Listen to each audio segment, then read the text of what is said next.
powerful young woman. She had a lot of sass, a lot of character as well. And growing up in Prince Edward Island, she truly was a role model, I think, for many young girls.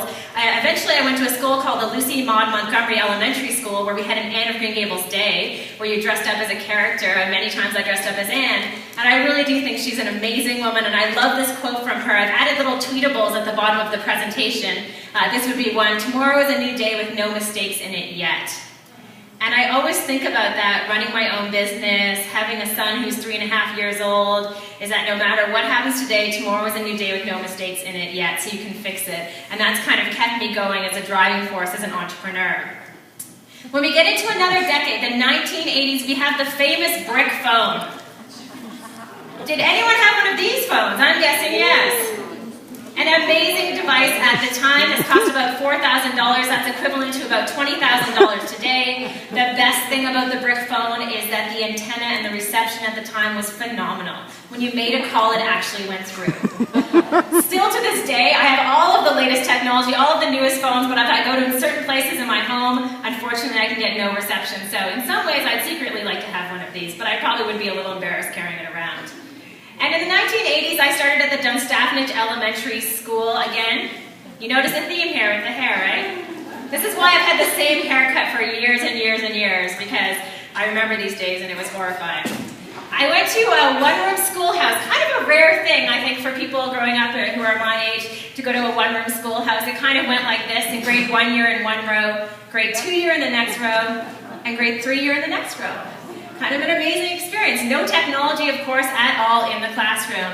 And this quote has been another source of inspiration for me as an entrepreneur. I grew up in a very entrepreneurial family. My parents many times were rich and many times were poor, and that kind of went on and still goes on to this day, because they're always starting their own businesses and really understand what it takes to thrive in the business environment. I know we're talking about the Panasonic commercials that I did when I was 13 years old, and I'll never forget, because after I did those commercials, we shot for about a week. It was a fantastic experience, and then I got a paycheck, and immediately the paycheck went to my parents just to help them live and to support them.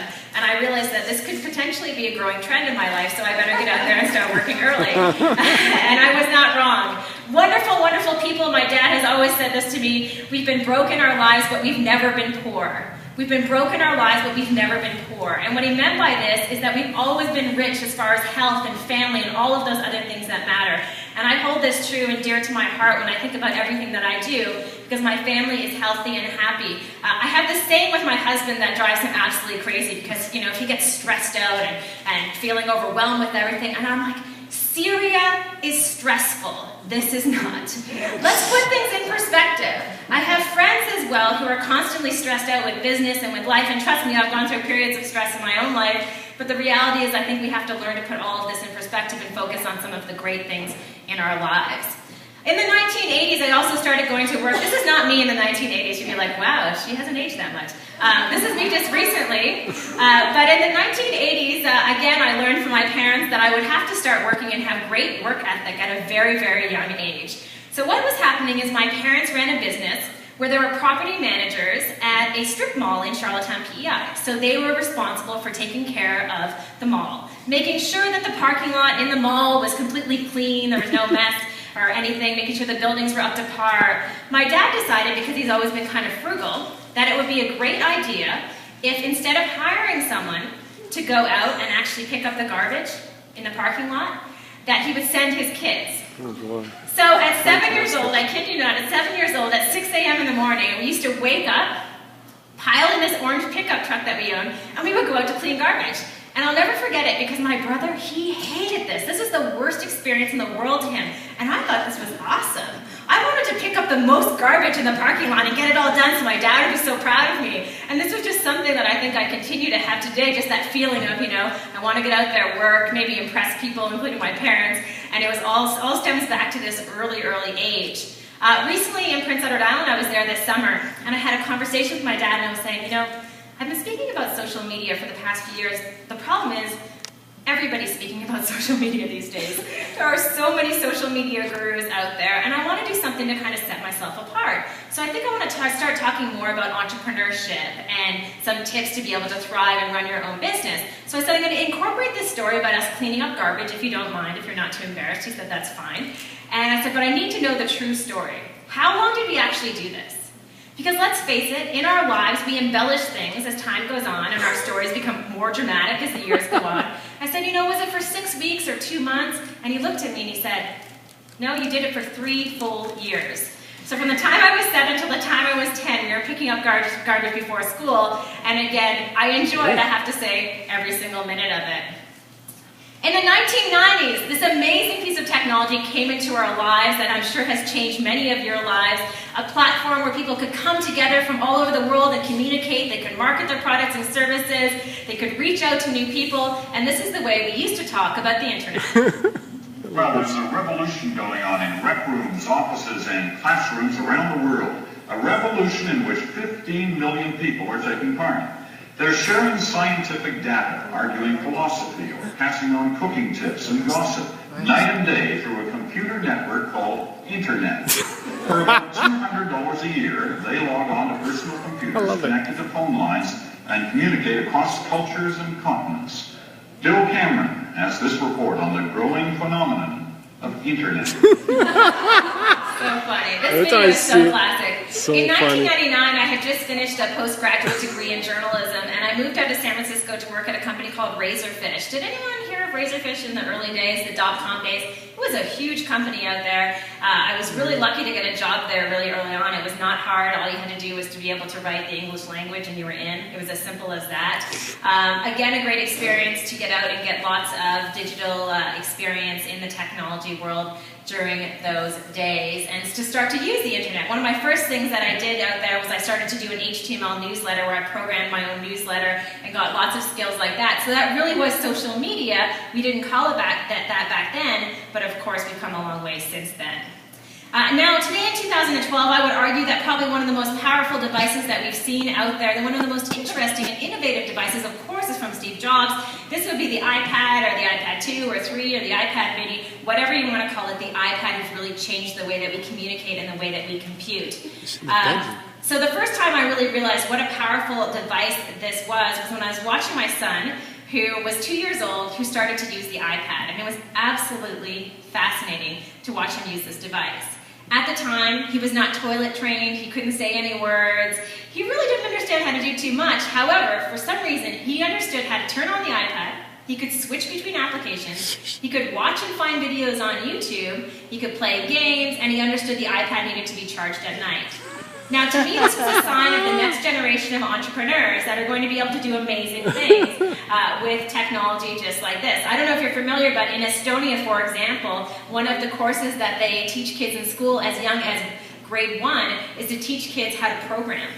That's exciting to me. You know, we really live in this new and such an exciting world. Now, the only problem with this experience with my son is after he was playing with the iPad, because of the habits he had formed, is he then continued to go up to the TV screen in the living room and does one of these. And doesn't understand why the TV does not interact back to him. He's so frustrated. He would have fits of rage. Now he doesn't even look at the television. It's like this dumb box in the room. You know? The kid's on Netflix. He's like, Mom, that's not on YouTube. That's on Netflix. Don't you know it's buffering? What's going on? Like, he's 3. Oh my God. I mean, it's amazing. And I'm no exception. I know other people with kids. Does anyone have kids around this age? Watching them use technology makes you feel like you do not understand what's going to happen in the next 10 or 20 years, because things are changing, and they're changing really quickly.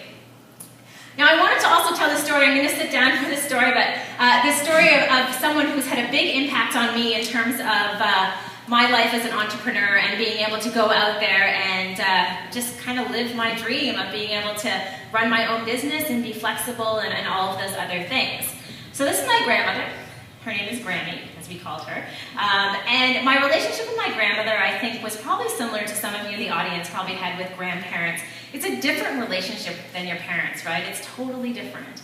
We were so close. I mean, we shared the same sense of humor. I spent so much time at her house. She was the type of woman, if you slept over you at a young age, you'd wake up and she had hidden like a little fake rat in your bed, and she would laugh, and she was just a wonderful, wonderful woman.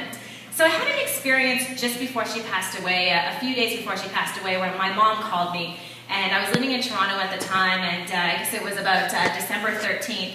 And I got this phone call from my mom, and she said, "Grammy's really sick." And I knew in her voice that it wasn't just something like a cold or a flu. My grandmother was really, really sick, and I knew it was the end. And I just had that feeling, you know, you have it in your gut, and you're like, oh, I never wanted this to happen. How did this happen, you know? But you knew instinctively that you had to react and you had to do something and take action. And I'm all about taking action in my life. So the first thing I did was said, I will be there on the next flight out. Don't worry, I'll be there. So I called up the company that I was working for at the time. I was working for an agency and on a big project for a large technology company. And I called them up and I said, listen, I have to go. I really have to go. Someone in my family is really sick, someone really close to me. And I'll never forget what they said. They said, this is not good timing. You know, we're in the middle of a big project, things are happening, and you think, you know, this is the end, or maybe she's just sick, and I'm just like in disbelief on the phone. I can't believe they're saying this to me. And I said, you know what, I have to go. There's no turning back. I'm going. I'm on the next flight out, but I'll be able to be accessible by email and other ways. They said, we have a conference call tomorrow afternoon, so I need to make sure you can call in to the conference call. And I said, no problem. So I fly to Prince Edward Island. The next morning I go to see my grandmother, and this was the first experience I ever had sitting with someone who's dying. And it was amazing to me that I had the power and the strength to get through that, and what it meant to me to be there by her side as she was passing away. I don't know if you've ever been with someone when they're dying, but you know, their circulation isn't good, so I knew I had to massage her feet. And I understood that, you know, her mouth would get very dry, so we take sponges and just, you know, moisten up the mouth and all of these things you have to do. And as much as I imagined myself as being an absolute wreck being there, the truth is I wasn't. You know, I had the strength to get through all of these things. And I sat with her. And of course, later on that afternoon, 3 o'clock rolled around and I had to go on the conference call with this company. So I went into the hallway, I left her, and I jumped on the phone and I kind of hid in the hospital because you couldn't use cell phones, and I had to be somewhere where it was kind of discreet. And I sat on the phone for 10 minutes or 15 minutes and I just listened to the conversation happening, and I didn't really say too much. And then I did something on that call that has changed my life forever. I hung the fuck up. I hung the fuck up.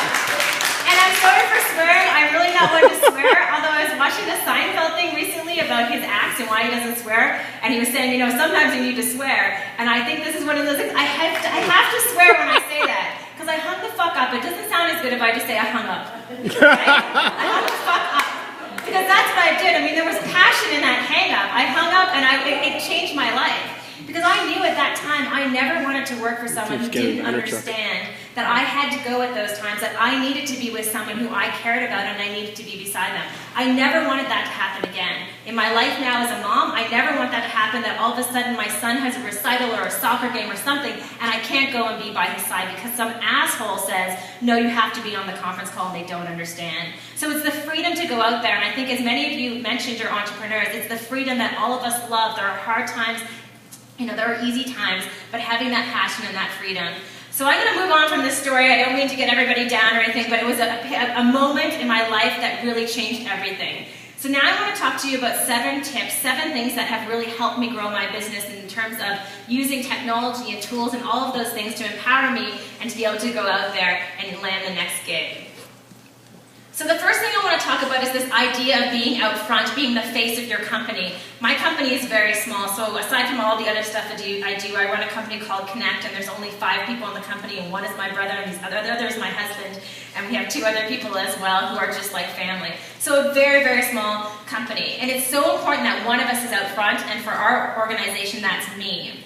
There's a perfect example out there of a company called Blend Tech, where the founder of the company is out front of the organization, and he's always out there doing videos, he's speaking, and I think that's key, is coming to events like this, networking and being out front. I had a chance when I was writing my book to talk to the marketing director at Blend Tech about the experience they had in creating these videos which became viral, and he explained to me, he was walking around the showroom floor at Blend Tech. They make really high-end blenders in Utah. And he saw the founder of the company in a lab coat literally taking a 2x4, a giant piece of wood, and blending the wood in a blender. This was the guy who ran the company. I mean, he did not have to do this anymore. He had people who could do this. But he still wanted to be part of that experience and part of the process of testing their products. And they created videos, and this is just one example. I knew I could get the iPad. Oh, man.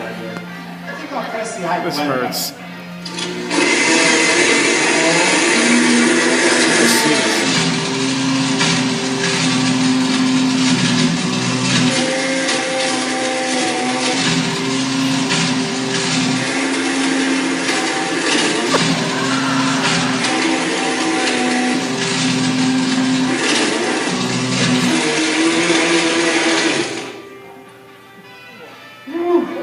Oh boy. Oh, pad smoke. Don't breathe this.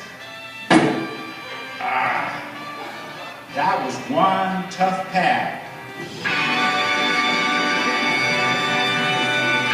So to this day, the founder of the company continues to be in those videos. In fact, recently they unveiled one that was a blending of the iPhone 5 and the Samsung Galaxy S3. I won't tell you who wins, but that just went out last week. And Blendtec does a fantastic job in terms of being out front and having him as the face of the company to be out there and do amazing things for that brand.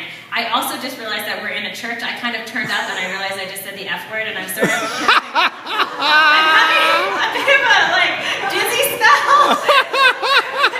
So just work with me through this for a second. If I don't look unhealthy and faint, it's because I see my grandmother who's very religious. She's like, I love your story, but not so much the F word. So I'm kind of sweating a little bit. Okay, so I'll get over that. Timing is everything. This is another key. I've always been a bit of a news junkie, so I think as we are entrepreneurs out there building a social media presence, timing is absolutely key as far as spreading messages and understanding what is happening externally in the world. I think this is absolutely necessary. I mean, we just had an experience recently with the disaster with Sandy, and there are images like this that are floating around the internet.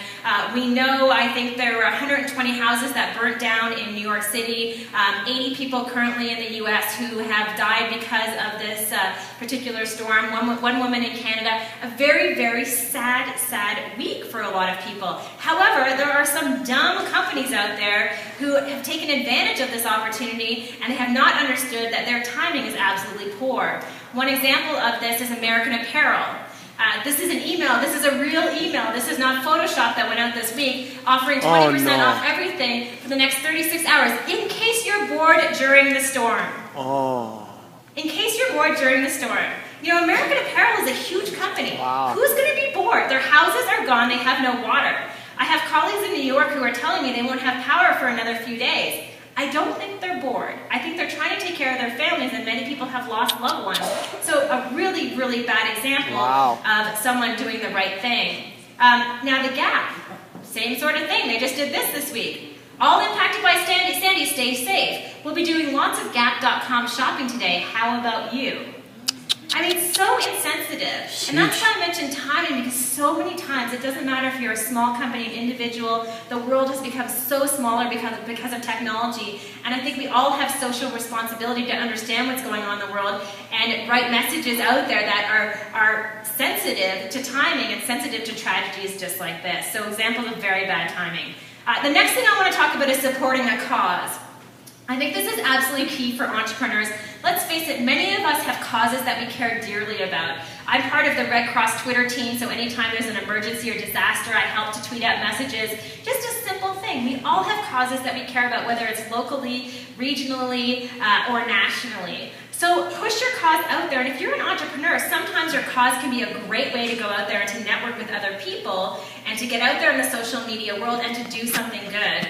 I have a friend, Karen, who I've talked about recently in presentations because she's absolutely obsessed with Movember in a fantastic way, and it just started today, so this is so timely. So she's decided this year, I mean, she's taken this whole idea of Movember to a whole other level. She's wearing a fake mustache every single day, like 24 hours a day. She'll switch them up a little bit. Every day she's asked a company to sponsor her for $100, and then she'll come to your establishment and take photos and blog them. So of course my company, I'm like, yeah, we'll give you $100 to do that. This is a great opportunity to support a cause. And she's done a bunch of things. I'm just going to show you a quick video she recently put online. Very, very creative and lots of fun too. Let's go, girls.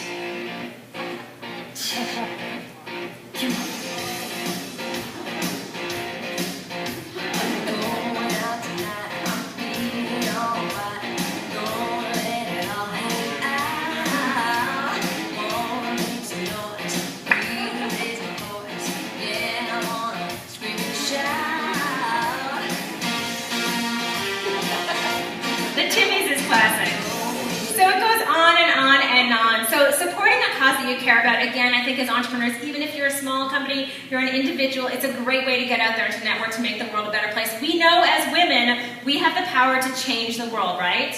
Yes. We have the power to change the world. I know there's guys in the room, no offense, but I'm not sure it's going to be the men that are going to change the world because they've done some damage, and now it's our turn. Thank you, thanks. I'm sorry to say it. Oh boy, so not all of you in the room, I'm not being personal, of course. The next thing I want to talk about is choosing the right tools and using social media tools, so some really practical stuff. I had a chance to sit down with the director of marketing at Facebook a while ago, and he told me 3 things about marketing on Facebook as far as building up your brand and as an entrepreneur that have really helped me over the years. So I want to share these 3 things with you. The first thing he told me is to focus on filling the blank box. So if you're using Facebook, it's absolutely key that any messages that you're writing on Facebook need to be crafted in a way that they are so enticing that people will like, comment, and share them. The average person on Facebook at one point had 150 friends, now they have about 180. So you want that information to circulate. So you need to be able to write content that's compelling. Don't waste a post that just isn't compelling, something you wouldn't share. Really think about crafting something great. A good idea as far as engagement is to ask questions and also to think about when people are currently on social media services like Facebook, when your audience is there and they're active and they're engaged. The second thing is probably the most valuable thing that he told me is to use photos and videos in your post. In as many posts as you can. So this is an amazing stat to me. There's a 50% increase in how much people interact with your content on Facebook if there's a photo attached to it. A 50% increase. That means you should pretty much never have an update going on Facebook that does not have a photo attached to it. Because we know, and I know this from him, that the type of content people are sharing is that content with those photos in the post. It's simple, right? If you think, oh, where am I going to get photos? Go to the internet, go to Google, take a picture on your smartphone. I don't care what it is, but we live in a world, this is a totally visual world. Fast Company recently wrote an article called The Rise of Visual Social Media, and it's entirely true. Just recently in the United States, I don't know if you saw the numbers, but Instagram users surpassed Twitter users on mobile devices for the first time ever. People want images, okay? So images need to be a big part of your marketing strategy, as do videos. However, not long, boring videos, but short, snippy little videos. Another thing that he told me is that the average length, the average length of the most common shared videos on Facebook is 60 seconds. 60 seconds. These are stats. This is hard information we all can take back to our companies, and we know you don't need to do anything longer than a minute. You can sit on your webcam and do a little video update and push it out there, and people will be able to interact with it more if there are photos or videos. Especially in the mobile society, keep the video short, 60 seconds or less. Make a calendar. If you really don't know what to do, have a calendar as far as when you're going to be updating, when you're going to be promoting, just like you would do if you set off on some great fitness goal. You would have a calendar in place as far as how much you're going to interact. There have been studies that have said 3 or 4 times as far as updating Facebook is the perfect amount of time to update Facebook. So read some of these studies and figure out your own plan, write it down, commit to 6 months, see what happens. I guarantee you there'll be traction, there'll be people who will come there, and it'll build up because you're consistent. We all want consistency, even in the online space. So a few tips that hopefully will help you. Twitter, most of you are amazing at Twitter. I've seen the tweets that have gone out. So great. I just wanted to talk a little bit about some of the things that I try to do on Twitter is to tell my story. You know, I'm not a one-dimensional person, nor are any of you out there. I have a family, I have a business, I do like 5 or 6 different things, so it's hard to put me into a box. So through Twitter, I'm able to craft really my story, my personality in the social media space. Follower outreach. So the idea that you go out and you reach out and follow new people every day who you find interesting. Create lists and follow those people. And to go out there every single day and say, you know what, I'm going to follow 5 new people that I think are amazing in the social media space. It could even be competitors in your market, and follow them and engage with them and say hi. You know, one of the reasons that I really respect what Karen's done with Movember is that she's not shy about asking anyone anything. You know her too, Jen. I mean, she'll ask anyone absolutely anything. And in the social media space, she just goes out and she's like, do you want to sponsor me? Do you want to do this? Do you want to do that? And all of a sudden, she's like the face of Movember as far as the Mo Sisters. And I think to be able to have that spirit is necessary on Twitter. Of course, use photos. I say spell well, double check your spelling, and helping others often. This is absolutely key for all of us to really thrive. I started speaking like 6 years ago, I think. And it's funny, until last year at Blistum, that was the first time I spoke to an audience of all women, and all of a sudden I was like, oh my God, I love this. This is amazing. This is so fantastic. Because I think we can all help each other in our own businesses. We really band together. I'm not anti-guys. I love men. I mean, especially my husband. But the reality is, I think as women, we can really help each other as entrepreneurs, help each other to connect and to grow, and events like this are fantastic. LinkedIn, really simple. I know not everybody loves or uses it. I think as Katya says, or someone said today, it's a necessary evil. You have to be there. This is the professional networking site of choice. I like to talk about this little quote, which I wrote on Fast Company. LinkedIn is your professional history online, and Twitter is your professional personality. And I believe this is entirely true. Twitter, you can have a little more personality. LinkedIn's a little drier, a little more stale. However, it's kind of a necessary evil, and you do need to be there.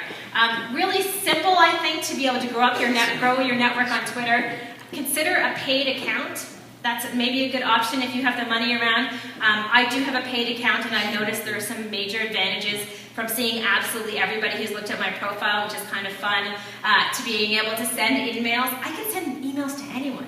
This is absolutely fascinating to me because I went to journalism school and I always thought I would be like a TV anchor, and I know I did TV, but only one day a week. And so the idea that I can find any news director or producer at any TV station pretty much in the world through LinkedIn and send them a message because I have a paid account, even though I don't do it, it's super exciting for me.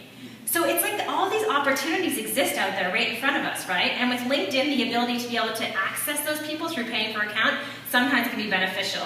I don't have any benefit, I don't work for LinkedIn at all or anything, but I just wanted to mention this because I've seen there can be rewards. Starting a group on LinkedIn is a great way to build up a community, creating great content and helping others often. I think this is a theme we've seen before. Your own website. This is absolutely key. Sometimes we go out in the digital marketing space and we think, okay, you know what, I'm going to use Facebook, I'm going to use Twitter. I've had companies come to me and I've consulted with them who said, you know what, we're just going to use Facebook. We're not even going to spend time on our own website. And I'm like, no, you cannot do that.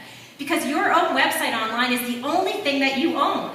Think about this. Yeah. This is the only thing that you own. You own that space. You own the content there. You do not own anything on Facebook. You do not own anything on Twitter. The reality is your own website's the only thing you own online.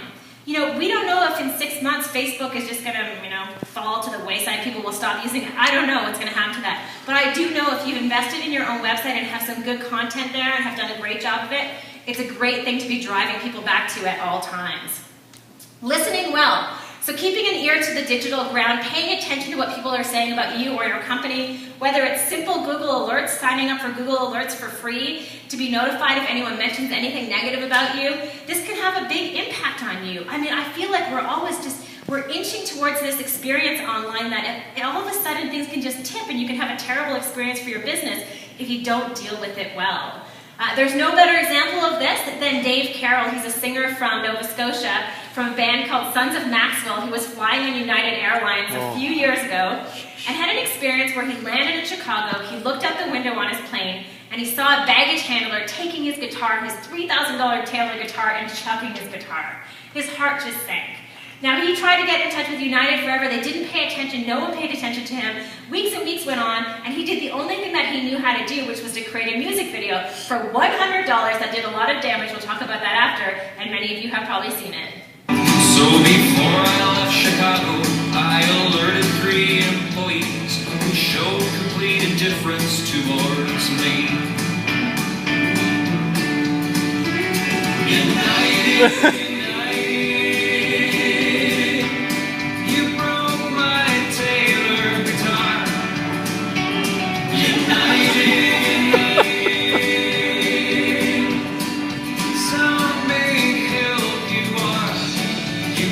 I watched this video. It does. That was all I think. That's the way it never goes into place. Yeah. Yeah. 'Cause United breaks guitars. So this is such a classic in the social media world, but the thing that really surprises me the most, and I just learned of this earlier this spring, is there was no number assigned to how much damage this had done to United's brand until the BBC did a case study about it. And what they found is this number on the bottom, that this particular video cost United Airlines about $180 million. Their share price dropped 10%, and all because they didn't listen to one customer complaint. I mean, we live in a world, and I feel this all the time, you know, all of a sudden you have a bad experience, or you're at a party, and there's people with cameras and videos and everything. We live in a world that all you have is your digital reputation. Yeah. If that's ruined, your business could be ruined, your life could be ruined. We have to be more careful about crafting something that we protect, and that means sometimes listening to what's being said out there. So listening well. I just have a couple more tips. Protecting your privacy. Now, this is really interesting because I have this conversation with a lot of people. They say to me, oh, you know what?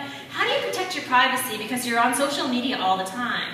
I don't believe that because you engage on social media sites, that means that you have to give up your privacy. I do not see how those two things are at all connected. And I'll give you an example. I have a 3.5-year-old son. I guarantee you that no one, none of my friends or anyone who follows me has ever seen a photo of him on social media sites. I don't share any pictures of him on social media sites. Some people choose not to do this, and some people like to share them. I don't. I feel like that's my own private little world. You know, we have different kind of layers in terms of how comfortable we are getting out there in the public space. So I engage a lot, I participate a lot, but that does not mean I give up my privacy. I don't use check-in services. I'm not against them, but I choose not to use, whoa, I cannot walk either. I choose not to use location-based services like Foursquare and those other tools because I really value my privacy. Don't get me wrong, I love tweeting from here and taking pictures, and I love all this stuff. I love sharing, I love collaborating. But I think you can also still have a bit of a private life, even though you're so present on these social media sites. Now, 2 weeks ago, my colleague Sarah Lane, we do a show on Leo Laporte's Twit network called The Social Hour, and we stumbled across this service that one of our listeners had sent in, and I want to share with you today. I don't think I've shared it in a presentation yet, because it's absolutely fantastic. It blows my mind. I love it. It's completely free. It's called Privacy Fix.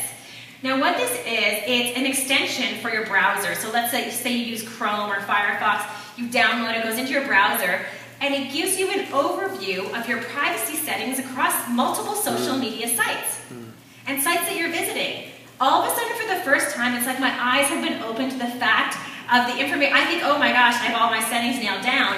And then I go to Privacy Fix, and I found out that on Facebook could use my likes. Anytime I liked something that a company had put out there, they could use that in an advertisement. I don't want them to do that. Now that's a default setting on Facebook, right? Yeah. So that's going to happen to all of us. Yeah. So I can go into my privacy settings on Privacy Fix like I did last night, and I changed that. Likes are not used for ads. I fixed it. I can see all the orange? This is my account, like as of last night. All of these orange things are places where perhaps I'm oversharing and I may want to reconsider my privacy on those services, or how those services use my content and sell my content. And again, so what I'm trying to say is you can have privacy and you can still be phenomenal in the social media world, but just understand a bit more about how to protect your privacy, and this is one great example. The seventh thing I want to talk about, and then I have a few trends and then we're done, is this idea of adapting to change as an entrepreneur. This is not a social media tip, this is just more of a life experience that I had recently, or I should say a few years ago. So once I had my son in February of 2009, I started working pretty much right away. I am the breadwinner in the family, so that meant I had to go back to work. I don't get benefits. I'm sure many of you are familiar with this. I don't get to take a year off. That would have been lovely, but that was not the situation. I have to feed my family, so I had to get back out there. So I started traveling immediately, and I started speaking at events, and I was still nursing my son. I nursed him for 2 years. I pumped everywhere. It was like total insane chaos. It was chaos, but I was like, I can have it all and more, and no one's going to take that away from me. Screw all of you who say you can't do this. And so I was really into it, right? Church. So I had this experience, and I'm sure other moms are going to laugh at this. So I was flying to Houston, Texas, a couple months after having my son, and I was gone for like 36 hours, right? So I was like, okay, this is the longest I'm going to be away. So I got bumped up to business class because I flew a lot. I had enough points to get bumped up. So I'm flying home in business class, and I'm sitting in business class, and like every time I'm in business class, it's me and like, 6 or 8 businessmen sitting around me, and I'm like the little kid who's like, hi, and they're probably like, is your dad getting you on here or something? And it's a very weird experience. So I'm sitting in business class, and I'm dying, okay? My boobs are just killing. Like, I'm in serious pain. No one had told me that when you're breastfeeding and you go away for that long, that you have major engorgement. Like, this is not a pretty situation. I'm like huge. Like, my husband would joke, because one side was bigger than the other, that like if I was walking, I'd go around in circles. And it was totally like that. It was horrific. So I had this experience in business class where I'm like I'm hurting. I almost want to cry. You're like, oh, but there's no one to look after me, and there's all these men, so I'm like, I'm fine, whatever. I'm leaking everywhere. It's horrible. And then the guy comes around giving out these hot towels, right? And I'm like, hot towels? This looks interesting. And I'm like, give me 2 of those. So I get 2 hot towels, and when no one's looking, I literally shoved like one hot towel, one hot towel, and I was like, oh my God, that feels so good. And I just sat there and enjoyed it. And at that point, again, we all have moments in our lives. At that point, I was like, you know what? I need to adapt to change. There is no model out there for many of us in terms of how we can live our lives. My mom did not have this experience. I can guarantee you that. We are forging new ground as women, as entrepreneurs, as mothers, going out there into this space. And that was an experience that I had to learn to adapt and change, and learn to be able to say, you know what, I'm just going to pivot, and I'm going to take it from here and be able to deal with it. And it became a funny story for me afterwards. So I think all of us, adapting to change is absolutely key. The last thing I'm going to talk about is just some quick trends that are happening in social media, not stuff you need to do today, but stuff that's coming down the pipeline. I love to keep my finger on the pulse as far as the next big thing, and here are some of those things. One of them is gamification. So the idea of people taking mundane tasks or software programs and turning them into fun games, like a gaming layer across them. There are great examples of this in terms of apps for kids. There's one called Math Evolve for Kids that turns math problems into a fun game like Asteroids, where basically you shoot all these math problems